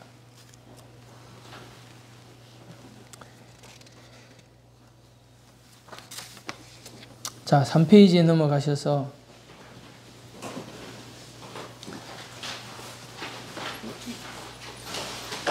위에 잠깐 보겠습니다. 하나님께서 내가 바라는 대로 이루어 주시지 않을 때는 더 높은 믿음으로 나가야 하는 시간이다. 지금 내가 가지고 있는 하나님께 대한 믿음의 한계를 깨트리는 기회를 삼아야 한다. 같이 한번 읽을까요? 그렇게 하지 아니하실지라도 왕이여 우리가 왕의 신들을 섬기지도 아니하고 왕이 세우신 금신상에게 절하지도 아니할 줄을 아옵소서. 우리가 하나님을 믿는 것은 하나님이 우리의 소원을 다 들어주기 때문이 아닙니다. 내가 기도하면 다 들어주기 때문에 하나님을 믿는 게 아니라 들어주든 안 들어주든 우리는 하나님은 하나님이시기 때문에 믿어야 합니다. 그러니까 들어주면 좋고 안 들어주어도 할 수 없는 거죠. 그거 다 아는 거 아니에요? 뭐 하나님을 어떻게 때려 죽이겠어요? 뭐 안 들어준다고 가서 뭐 어떻게 뭐 싸우겠어요? 그런데 사실은 우리가 하나님과 다투고 있다고 성경은 얘기하세요. 다투고. 겉으로는 하나님을 믿는 것 같아요. 근데 속으로는 뭐하고요? 하나님이 이해가 안 되니까 하나님이 나한테 그렇게 해주시는 것이 어떻게 그럴 수 있냐라고 하나님과 함께 뭐하고 있다고요? 다투고 있죠. 나는 하나님한테 한다고 했는데 내가 하나님을 위해서 그렇게 내가 했는데 하나님 어떻게 나한테 이렇게 할 수 있냐. 지금 내 사는 게 너무 힘이 든다. 내가 하나님 위해서 했던 이 일들의 열매와 결과를 봐라. 어떻게 나한테 이렇게 할 수 있냐. 그런 마음이 하나님과 뭐하고 있는 거라고요? 다투고 있는 것이다. 다투고 있는 것이다. 싸우고 있다는 말이죠. 하나님과. 성경을 읽으면서 다 이해될 것이라고 하는 생각을 버리자. 성경은 우리 머리로 다 이해가 안 된다. 그죠? 성경을 읽다 보면 하나님이 아말렉 족속이나 또는 뭐 가나안 족속이나 이런 사람들을 씨를 말려서 다 죽이라 그러잖아요. 그 이해 안 되는 거 아닌가요? 그게 이해가 됩니까? 하나님은 평화주의자가 되고 목숨을 불쌍히 여기고 믿는 사람이든 안 믿는 사람이든지 같이 은혜를 베풀고 해야 되는데 왜 이 사람들은 다 죽여야 되는가? 이유가 뭐 그걸 갖다 신학적으로 뭐 어떻게 설명하고 그 사람들의 뭐 죄를 끌어오고 뭐 선택하지 않은 얘기를 다 끌어와서 이유를 만들려고 할 필요 없습니다. 그냥 우리는 뭐라고요? 모르겠다. 그거는 내가 이해 안 된다. 자, 이해 안 된다라고 말을 했을 때 어떻게 해결해야 되느냐? 그건 뭐 하나님 지맘이지. 이렇게 하는 것이 아니고 하나님의 선하심에는 변함이 없다라고 믿어야 되는 거예요. 하나님이 하시는 일은 분명히 옳을 거라고 믿는 겁니다. 그렇게 수많은 사람들을 때려 죽이는 하나님이 옳을 것이다. 옳습니다. 하나님 안에는 악이 조금도 없고 하나님은 자기의 개인적인 기쁨이나 쾌락을 위하여 그런 일을 하시는 것이 아니기 때문입니다. 이렇게 우리의 마음에 온갖 의문과 불만이 가득하고 하나님께서 하시는 일이 마음에 들지 않아서 온갖 질문과 따질 일들이 많지만 사실은 우리는 그렇게 말할 자격도 없다. 자, 여기까지 가자는 게 말이 됩니까? 또 우리가 어디 바보입니까? 요즘같이 좋은 세상에 따질 것 딱 따지고 옳고 그런 거 분명하게 하고 니는 니고 내는 내고 하는 이런 세상에서 어떻게 하나님이라고 지 맘대로 할 수 있습니까? 민주주의 사회에서. 하나님이 자기 마음대로 하면 됩니까? 네? 그 우리가 의논할 일인가요? 아니 우리가 의논해가지고 하나님 자기 마음대로 하면 됩니까? 안 됩니까? 안 되지요. 우리 다수결 한번 투표 한번 해봅시다. 그리고 가서 하나님 보고 하나님 우리 다 다수결로 투표했는데 하나님 그렇게 하면 안 된답니다. 우리가 다 안 의논합니다. 우리 지금 100% 만장일치로 하나님 그렇게 하면 안 된다는 걸로 우리 결론이 났습니다. 이렇게 얘기할 수 있나요? 그 옳소 하면서 지금 이제 우리가 한다고 되냐 이거죠. 거기에 대해서 하나님이 뭐라고 대답을 해놨냐. 그 밑에 있잖아요. 질그릇 조각부터 쭉 같이 읽겠습니다. 질그릇 조각 중 한 조각 같은 자가 자기를 지으신 이와 더불어 다툴진대 화 있을진저 진흙이 토기장이에게 너는 무엇을 만드느냐 또는 네가 만든 것이 그는 손이 없다 말할 수 있겠느냐. 이런 과정의 주에는 하나님과 사이가 안 좋다. 하나님과 다투고 따지고 싸우기 때문이다. 그게 분명히 얘기했죠. 자기를 지으신 이와 더불어 뭐 한다고요? 다툴진대 그랬잖아요. 다툰다요. 싸운다는 거예요. 왜 하나님 그렇게 하시냐고요. 하나님 어떻게 나한테 이렇게 하시냐고 하는 그게 뭐 한다는 말입니까? 다툰다는 거죠. 그 다음 한번 같이 읽읍시다. 그뿐 아니라 또한 리브가가 우리 조상 이삭 한 사람으로 말미암아 임신하였는데 그 자식들이 아직 나지도 아니하고 무슨 선이나 악을 행하지 아니한 때에 택하심을 따라 되는 하나님의 뜻이 행위로 말미암지 않고 오직 부르시는 이로 말미암아 서게 하려 하사 리브가에게 이르시되 큰 자가 어린 자를 섬기리라 하셨나니 기록된 바 내가 야곱은 사랑하고 에서는 미워하였다 하심과 같으니라. 그런즉 우리가 무슨 말을 하리요? 하나님께 불의가 있느냐? 그럴 수 없느니라. 모세에게 이르시되 내가 긍휼히 여길 자를 긍휼히 여기고 불쌍히 여길 자를 불쌍히 여기리라 하셨으니 그런즉 원하는 자로 말미암음도 아니요 다른 박질하는 자로 말미암음도 아니요 오직 긍휼히 여기시는 하나님으로 말미암음이니이다. 성경이 바로에게 이르시되 내가 이 일을 위하여 너를 세웠으니 곧 너로 말미암아 내 능력을 보이고 내 이름이 온 땅에 전파되게 하려 함이라 하셨으니 그런즉 하나님께서 하고자 하시는 자를 긍휼히 여기시고 하고자 하시는 자를 완악하게 하시느니라. 혹 네가 내게 말하기를 그러면 하나님이 어찌하여 허물하시느냐 누가 그 뜻을 대적하느냐 하리니 이 사람아 네가 누구인데 감히 하나님께 반문하느냐 시험을 받은 물건이 지은 자에게 어찌 나를 이같이 만들었느냐 말하겠느냐 토기장이가 진흙 한 덩어리로 하나는 귀 쓸 것을 하나는 천이 쓸 것을 만들 권한이 없느냐. 이러한 이론과 말씀은 신약에까지 쭉 계속되고 있죠. 하나님 마음이라는 거예요. 하나님 뜻이라는 거예요. 하나님은 그렇게 하실 수 있는 뭐라고요? 권한이 있다는 거예요. 왜 나를 여자로 만들었습니까? 왜 나를 남자로 만들었습니까? 거기에 대해서 하나님이 그렇게 선택하셨고 하나님이 그렇게 하시기로 결정하신 것이다. 그 외에 다른 아무 이유가 존재하지 않는 겁니다. 근데 하나님 편에서 보실 때는 너는 남자로 이 세상을 살다 오고 너는 여자로 이 세상을 살다 오는 것이 너희가 네 자기를 완성하여 이 비밀의 세계에 들어오는 데에 가장 적합하기 때문에 그리하였다. 그게 하나님 뜻인 거예요. 그게 자기한테는 제일 좋은 거예요. 좋은 길이란 최선의 길이다 이 말이죠. 그런데 우리가 그런 거 마음에 듭니까? 정황이 안 되니까 요즘은 더 많은 유행이 일어나죠. 남자는 여자로 바꾸고 싶고 여자는 남자로 바꾸고 싶고 성전환을 한단 말이죠. 하나님이 뭐 그렇게 한 게 자기로서는 마음에 안 든다는 거죠. 하나님이 실수하셨다는 거예요. 자, 그런데 어떻게 다니엘과 다니엘의 친구들은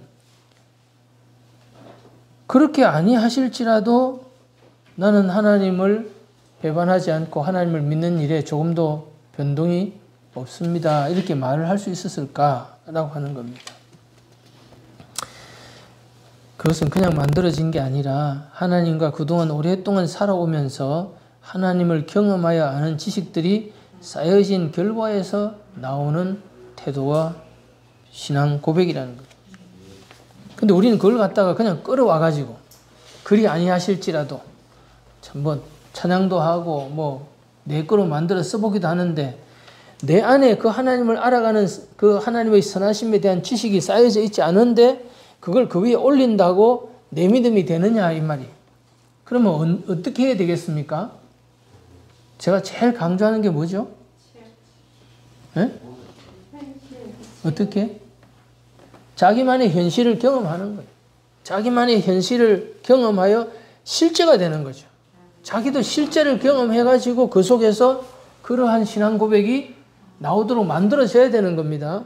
그러면 신앙생활이 지금쯤에 와서 내가 10년도 믿고 20년도 믿고 30년도 믿고 이 설교도 듣고 저렇게도 해보고 이런 기도도 해보고 온갖 걸 다 해봤는데 그래도 해결이 안 되고 안 풀어지고 여전히 내 발목을 붙들고 있는 내 숨통을 조이고 있는 어떠한 장애물들이 존재하지 않겠어요?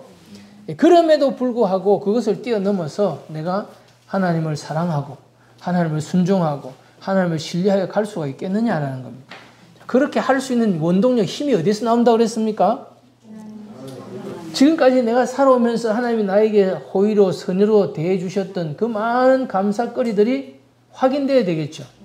실제로 그런 일이 있었으니까. 내가 하나님을 체험해 보았으니까. 나는 하나님이 나를 그동안 어떻게 대우해 주셨는지를 아니까. 그러니까 이 이해 안 되는 것을 내가 그래도 뭐 이해 안 되는 게 정상이지. 그리고 이해가 안 되지만은 난 하나님에 대한 내 태도는 변함이 없습니다 하고 초질감 가는 겁니다. 그것은 하나님과 더 깊은 비밀과 친밀함의 관계 속으로 들어가는 비결이다 그 말이죠. 그래서 보십시오. 우리의 마음이 좁아져 있어요. 지금도. 5페이지를 한번 가십시다. 우리가 그렇게 안 하셔도 내가 원하는 대로, 내가 바라는 대로 안 되고, 내가 내가 원하지 않는 그러한 현실과 환경 속에 나를 집어넣었다. 그게 마음에 안 들 거 아니에요. 그래서 우리도 하나님을 믿지만 하나님을 대하다 보면 어느 순간에 하나님이 마음에 들었다, 안 들었다 하잖아요. 예? 전혀 안 그러신가요? 저는 그래요. 그래서 요즘 같으면 하나님 참 마음에 안 들어요. 하나님이 마음에 안 든다고? 도무지 이해가 안 되는데 나는 하나님이 마음에 안 들어본 적 한 번도 없는데. 글쎄요, 정말 없을까? 아니면은 받은 은혜가 너무 많아가지고 그걸 잘 홍역을 적게 치르고 넘어왔을까? 아직도 더 살아봐야 될 문제들이죠. 사람은 살면서 정말 피눈물을 흘릴 때도 있고 정말 이해가 안 되는 일도 있고 누구도 내 마음을 알 수 없는 그런 일들도 경험할 수가 있을 겁니다. 자, 그러면 문제가 뭐냐? 우리는 더 깨져야 되고 몇 번을 더 굴러야 되고 우리는 더 낮아져야 되겠죠. 내 좁은 속에 하나님을 집어넣으려고 하지 말고 반대로 어떻게 해야 됩니까? 나를 넓혀서 하나님을 조금이라도 더 알아가려고 해야 된다. 신앙생활이 어려운 이유는 무엇 때문에 그랬습니까? 내 마음이 좁아서 그렇다. 신앙생활만 어렵고 힘든 것이 아니라 인생의 모든 면에서 그렇다. 그런 사람에게는 뭐라고요? 걸리는 게 너무 많다. 이것도 마음에 안 들고 저것도 내 생각에 안 맞고 이것도 걸리고 저것도 걸린다. 여러분들은 아직은 참 착하시네요. 저만 나쁜 놈 되는 것 같아요. 네?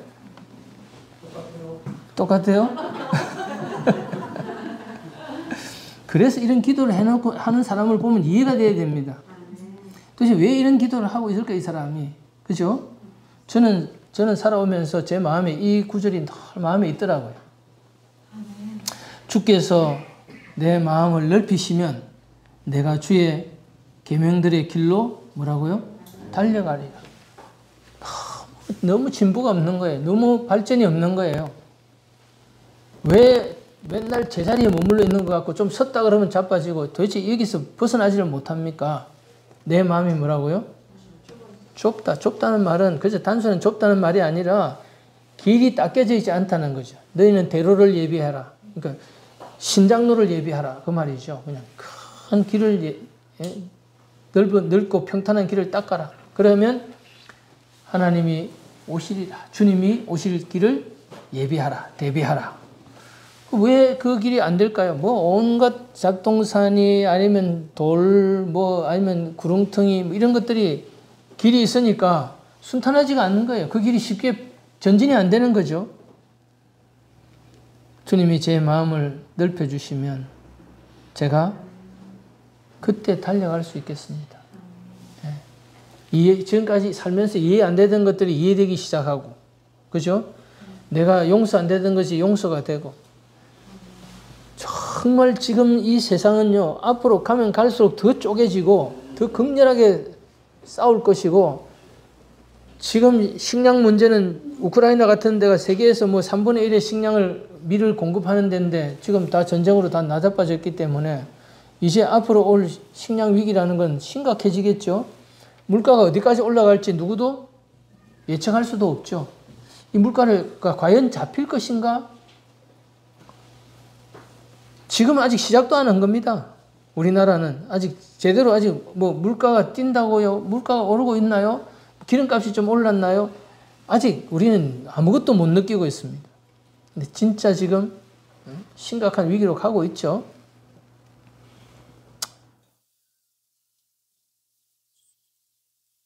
하나님은 내가 다 알 수 없고 이해가 되지 않을 만큼 크고 위대하신 분이다. 그러므로 우리는 이런 기도가 필요하다.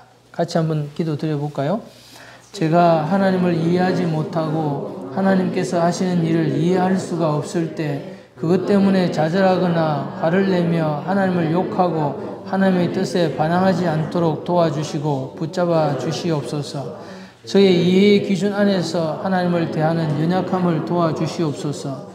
오직 하나님의 뜻대로만 되기를 바랍니다. 아멘. 할렐루야. 자, 조금만 더 하십시다. 하나님을 이론적으로 아는 것과 체험적으로 아는 것이 다르다. 자, 그러므로 지금 우리가 감사를 기억하기는 그냥 이론적으로 배운 것과 아무 상관이 없이 내가 살아오면서 직접 실제로 개인적으로 체험한 하나님을 이제 기억해 보자는 거죠. 그래서 그것을 숙제를 잘 하고 계시자고 믿지만 그저 그거로 끝났다고 생각하지 말고 또 살아오면서 하나님이 나에게 기도하면서 하나님 나에게 베푸시는 은혜를 이 시간 한번 이 내 인생의 이 계절에 한번 기억하기를 원합니다. 말씀해 주십시오. 그리고 기다리고 있으면요, 밥 먹다가도 생각이 나고 또 TV를 보고 있는데도 하나님이 나에게 베풀으셨던 그 은혜들이 기억이 나요. 그럼 그걸 빨리 적어야 됩니다. 안 그러면은 또 이슬같이 사라지는 게 우리들이기 때문에 그때마다 바로 해야 됩니다. 자, 1번. 하나님을 모르는 상태에서도 기도 응답을 받을 수 있다. 어제는 우리가 므낫세 왕의 기도에 대해서 공부를 했는데 므낫세는 너무나 악한 왕이었습니다. 그래서 아수르의 포로로 잡혀갑니다. 그래서 거기에 머물고 있는 동안에 자기의 잘못을 깨닫고 이 사람의 마음이 낮아지고 겸손해져서 하나님 앞에 잘못을 고백하고 자백하고 하나님 앞에 바르게 살 것을 서원하는 그런 기도를 드립니다. 그리고 이제 간구하는 거죠. 저를 다시 한번 돌려보내 주시고 제가 다시 왕이 되기를 바랍니다. 이런 나쁜 놈이 지금까지 하나님을 반대로 하고 살던 놈이 쥐가 어려워지니까 한번 기도를 하는 거예요. 그런데 성경은 뭐라고 기록하고 있느냐 하면 하나님께서 므낫세 왕의 기도를 들으시고 다시 돌려보내시며 왕위에 앉히자 이 므낫세가 어떻게 했다고 하냐면 그제서야 그때부터 비로소 하나님을 알았더라 이렇게 돼 있는 거예요. 하나님도 모르면서 기도를 하는 거예요. 하나님도 모르면서 기도를 하고 하나님 안 믿으면서 기도를 하는 거예요. 그 기도 응답을 받고 나니까 하나님이 나한테 해주신 일을 체험하고 보니까 하나님이 이런 분이고 하나님 나를 사랑하고 계셨구나. 하나님은 나를 오래 참고 기다리고 계셨구나 하는 걸 자기가 알았다는 거잖아요. 그죠? 그러면 도대체 믿음이라는 건 뭘까?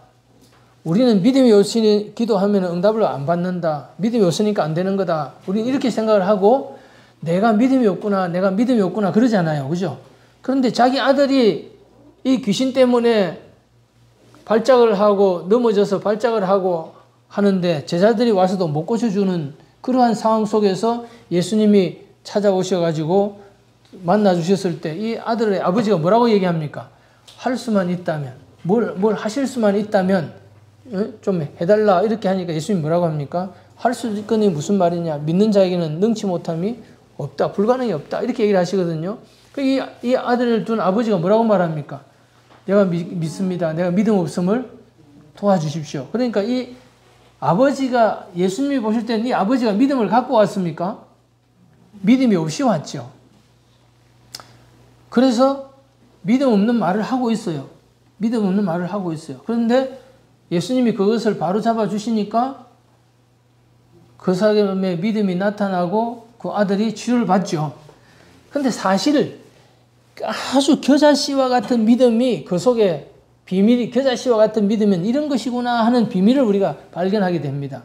어떤 겁니까? 어떤 것 같아요?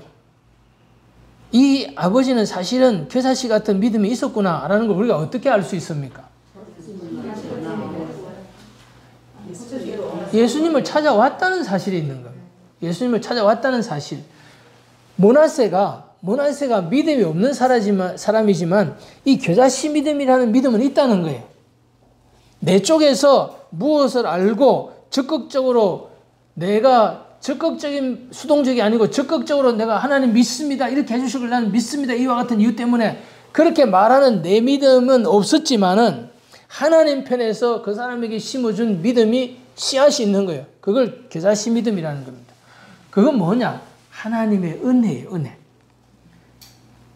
하나님의 은혜를 의지하는 게 믿음인데 하나님의 은혜가 므낫세에게 온 겁니다. 그랬더니 므낫세가 뭐 하고 싶은 마음이 생겼습니까? 믿음도 없는 인간이 하나님 앞에 뭐 하고 싶어졌어요? 기도하고 싶다면 그게 뭐가 들어있단 말입니까? 겨자씨가 믿음이 있다는 겁니다. 하나님의 은혜가 그 사람에게 임해 있다는 겁니다. 동의가 되세요? 그래서 우리는 믿음이 없어도 괜찮아요. 그럼 어떻게 알 수 있습니까? 내 마음에 기도해야 된다. 기도해야 된다. 만일에 여러분 마음속에 기도해야 된다는 마음이 있다면 겨자씨 믿음이 있는 겁니다. 즉 하나님의 은혜가 있기 때문에 그 생각을 한다는 거예요. 만일에 그 은혜가 없다면 기도에 대해서 전혀 생각이 안 날 겁니다. 그런데 여러분 마음속에 1말이라도 조금이라도 겨자씨만큼이라도 하나님께 뭐 해야 된다고요? 기도를 하기는 해야 되는데 라고 한다면 하나님은 지금 여러분을 어떻게 하고 있다고요? 붙들고 있다는 사실이에요. 그게 겨자씨 믿음. 겨자씨 믿음만 있으면 됩니다. 근데 그러면 기도를 안 해도 됩니까? 그걸 믿으셔야 되죠. 그죠? 아, 하나님이 나한테 지금 뭐라고요? 은혜를 주고 계시는구나. 라는 사실을 알고 기도를 하면 믿음이 없어도 하나님은 뭐 해주신다고요? 응답을 해주신다는 거예요. 응답을 해주신다는 거예요. 놀라운 사실입니다. 그러니까 하나님을 몰라도 괜찮습니다. 하나님에 대한 믿음이 없어도 괜찮습니다. 그런데 내 마음에 기도해야지, 기도해야 될 텐데 하는 마음만 있다면 그것이 바로 하나님이 나를 부르시고 하나님이 나한테 은혜를 주셨다는 증거라고 하는 사실만을 받아들이면 되는 겁니다. 그러면 하나님은 나타나시고 하나님을 알게 해주시기 시작하실 거라는 거예요. 그래서 가장 중요한 기도가 뭡니까? 토설 기도예요. 정직한 기도예요. 하나님 사실 내 기도해야 되는 줄 아는데 기도가 잘 안 됩니다. 기도하고 싶긴 한데 기도가 잘 안 됩니다. 그렇게 말해야 되지. 기도가 막 잘 되면 그냥 기도하면 되는 거예요. 근데 기도가 안 될 때가 있습니다. 그렇지 않아요? 기도가 잘 되기만 하면 얼마나 좋겠습니까? 기도가 안 된다. 그런데 내 머릿속에는 뭐 해야 된다고요? 기도는 해야 된다. 그런 마음이 들거든. 아, 이거 하나님이 나한테 은혜를 주고 계시고 나를 붙들고 있구나. 그것이 불이라는 겁니다. 그게 성령의 뭐라고요? 불이다. 그 불을 뭐라고요? 소멸하지 마시라. 그 불을 꺼트리지 마시라는 거예요. 거기에 기름을 부으면 부었지 그 불마저 꺼트리면 우리는 어떻게 되겠습니까? 그건 절망에 들어가는 거죠. 절망에. 그래도 하나님 우리를 놓지 않으시기 때문에 우리가 기도의 자리를 부르고 하나님 만나러 나오라고 하고 하나님 앞으로 지난 자석이 쇳가루를 끌어당기듯이 우리를 끌어당겨 주기 때문에 우리가 하나님께로 나가고 싶은 마음이 들고 어느 곳에 있든지 하나님 이름을 부르고 하나님께 기도를 하게 된다 이 말입니다. 할렐루야. 그래서 정말 하나님을 내가 교회를 다니면서 어떤 책을 읽으면서 어떤 유튜브를 들으면서 듣고 배운 것으로 살려고 하지 말고 그걸 가지고 내가 안다고 하려고 하지 말고 하나님을 개인적으로 체험적으로 알려고 하면은 이제 하나님이 내 안에 어떠한 은혜를 주시고 어떻게 나를 초대하고 부르시는가에 따라서 내가 한 걸음씩 나가면 하나님 편에서 나에게 만나 주시고 체험을 주게 하시면 이 므낫세와 같이 아, 하나님이 이런 분이구나. 그때부터 어떻게 된단 말입니까? 내가 개인적으로 아는 하나님이 되는 거죠. 이걸 만들어 나가야 된다는 겁니다. 나와서 목사가 하는 설교를 듣는데 그치지 말고 자기 안에 하나님이 일하심이라는 게 이런 거구나. 이게 겨자씨 믿음이구나. 이게 하나님의 은혜구나. 그런 생각이 든다는 자체가 이게 지금 하나님이 나한테 지금 찾아오시는 거구나. 내가 이제는 마음을 열기만 하면 되는구나 하고 기도를 해요. 그러면 믿음이 없이도 그런 것 저런 것 없이도 그 겨자씨 믿음을 가지고 내가 하나님 앞에 기도했든지 전적으로 하나님의 은혜만으로 하나님이 하게 하심으로만 그렇게 말도 안 되는 내가 말을 하고 기도를 했는데 하나님은 그 기도를 들으시고 이끌어 주시고 내 현실에 만나 주셔서 하나님을 알아가게 한다 이거예요. 할렐루야. 그 다음에 두 번째는 뭐라고 제가 썼습니까? 백문이 불여일견이다. 100번 들어도 소용없다는 거예요. 그건 지식에 불과하고 이론에 불과하기 때문에 내가 내만의 현실에서 하나님을 실제로 경험해야 된다. 되겠습니까? 그러니까 하나님 나를 개인적으로 체험적으로 알게 해주세요. 이게 나의 기도가 되어야 되는 겁니다. 세 번째는 뭡니까? 하나님께서 이스라엘 백성들을 위하여 하신 모든 일의 목적은 뭐라고요? 하나님을 알게 하는 것이다. 제가 그래서 성경을 찾았어요. 혼자서 막 찾았어요. 여기에 있는 것들을 다 보면 압니다. 출애굽기에 보면은 내가 내 손을 애굽 위에 펴서 이스라엘 자손을 그 땅에서 인도해 낼 때 애굽 사람이 나를 뭐라고요? 여호와인 줄 알 것이다. 이 온 세상에 알리든지 어떤 특정한 사람에게 알리든지 하나님의 백성에게 알리든지 어떤 한 개인에게 하나님을 알게 하든지 하나님은 어떤 일을 하시는 일은 반드시 누구인가 무엇을요? 하나님을 알게 하려는 목적이 있다는 거예요. 하나님을 알게 하려는. 그러면 우리는 지금 이 현실 속에서 내가 지금 살아가는 이 지금 교회, 가정, 직장 이 일들 속에 그것이 우리 에덴 동산이고 우리 현실이지 않습니까? 가정에서 일어나는 일이나 내가 직장과 사회에서 일어나는 일이나 내가 교회 생활 속에서 일어나는 이 모든 일들은 딱 한 가지 첫 번째 이유가 있죠. 무엇입니까? 나에게 하나님을 지금 알게 하시려고 하시는 것이다. 하나님이 어떤 분인 것을 나에게 알게 하시려고 하실까라고 하는 것을 하나님이 어떤 일을 하시려고 하시는지를 성경은 지금 제가 다 안 찾아놓은 거예요, 이게. 그죠? 근데 이제 쭉 내려가면은 6페이지 밑에 보시면 에스겔서에는 하는 말이 있죠. 에스겔서에는 48번이나 48번이나 내가 여호와인 줄을 알리라 라는 말씀이 기록되어 있다. 거의 에스겔서에서는 심판을 통해서, 재앙을 통해서, 고난을 통해서, 형벌을 통해서 하나님이 어떤 분인지를 알게 합니다. 왜 좋은 일로 하나님을 알려주면 안 될까요? 네. 좋은 말로 해서 안 들으니까 이런 일이 생기는 거죠. 이해됩니까? 그 앞에 이사야서나 또 다른 곳에 보면은 또 좋은 일로 하나님을 알게 해준다는 말이 있습니다. 그런데 제가 찾은 것만 48번이지 이 일을 통해서 어떤 것을 알게 하려 합니다. 또는 그렇게 하나님을 알게 하는 다양한 방법들로 가지고 얘기하신 것은 너무 많아요. 에스겔서라고 하는 한 성경 속에 보니까 뭐라고 되어 있습니까? 우리가 에스겔서 6장 10절부터 보니까 뭐라고 되어 있습니까? 그때야 그들이 나를 여호와인 줄 알리라. 내가 여호와인 줄을 알리라. 내가 여호와인 줄을 그들이 알리라. 내가 여호와인 줄을 너희가 알리라. 내가 여호와인 줄을 그들이 알리라. 계속 내려가죠.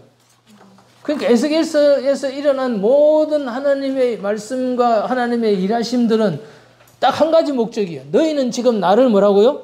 모른다는 거예요. 그래서 지금 하나님이 하시는 가장 중요한 일이고 큰 일이고 우리와 올바른 관계, 친밀한 관계, 우리가 하나님과 좋은 관계로 머물게 만들려고 하실 때 하나님의 가장 큰 일이 뭐냐면 하나님이 어떤 분인지 우리한테 알려주고 싶다는 거예요.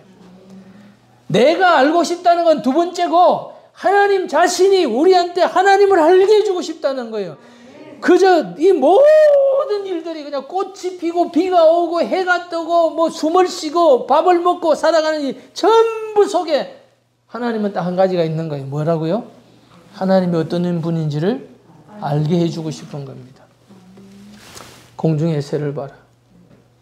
들에 핀 꽃을 백합화를 봐라. 하나님이 지금도 살아계시고 하나님이 지금도 저렇게 오묘한 일을 하고 있지 않느냐. 해가 뜨면 하나님 살아계신 겁니다. 오늘 해가 안 뜬다고 안 살아계신다는 말이 아니라 하나님이 우리한테 알리시고 계시잖아요. 내가 여기 있어. 내가 너를 보고 있어. 내가 너와 함께 하고 있어. 내가 너를 지킬 거야. 근데 우리는 하나님이 도대체 어디 있는지가 보이질 않는 거예요. 하나님은 온갖 방법을 동원해서 우리에게 하나님이 어디 계신지를 알게 해주시고 싶어 하신다. 계속 가죠. 그죠? 7페이지, 8페이지, 9페이지까지 에스겔서가 계속 있잖아요. 본문 말씀이. 일부러 찾았어요. 48번 있습니다 하고 그냥 끝낼 수 있죠. 근데 우리가 백문이 불여일견이라고 했으면은 정말 그렇네. 정말 어떻게 이 책에 지금까지 우리가 그렇게 안 봤는데 그렇게 많은 내가 여호와인 줄 알리라는 말씀을 이렇게 많이 하고 있을까? 막 계속 수십 번을 하고 있잖아요. 수십 번을. 예? 하나님이 숨 넘어간다고요?